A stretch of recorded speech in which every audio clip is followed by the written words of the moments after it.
Guys, mga ka-DIYers, eto na yung ginawa natin. So kagabi ang lakas ng ulan dito.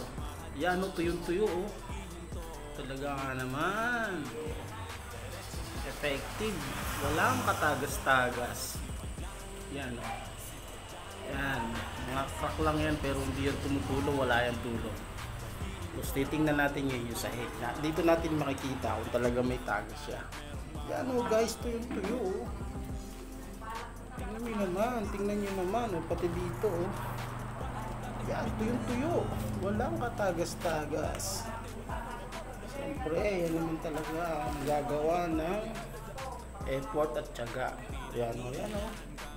Sa igo, walang katagas-tagas, oh. Oh. Kaya dito nga ito, no, eh. Yan, tingnan mo.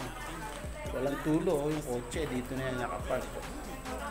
Yan, oh, walang katulo-tulo. Hindi man lang patakang kahit isang patak.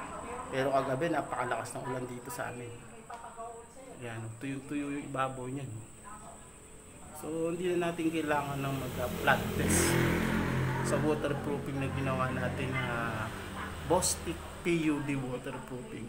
So napakaganda niya guys kasi nga ano siya, pwede siyang mainitan, hindi kagaya ng mga cementitious. Cementitious kasi kapag nainitan yan, nagka-crack yan, nababasag. So ano uli, nandun uli yung leak pagka ganun.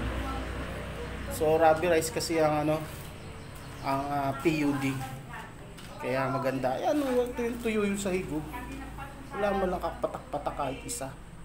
Guys, baka naman sabihin ninyo hindi talaga umulan, no? Ito yung roof deck, oh. Yan, umulan talaga yan. Ayan, natin mo may tubig, oh. Pero wala siyang leak. Yan, may tubig, oh.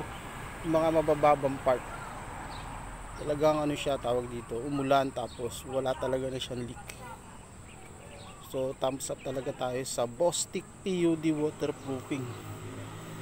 So guys, thank you guys mga ka-DIYer. So ano pa, roof deck, cementitious or PUD tayo guys, kasi kahit maarawan o maarawan yan, umulan, hindi yan magkakrak kasi rubberized ang PUD.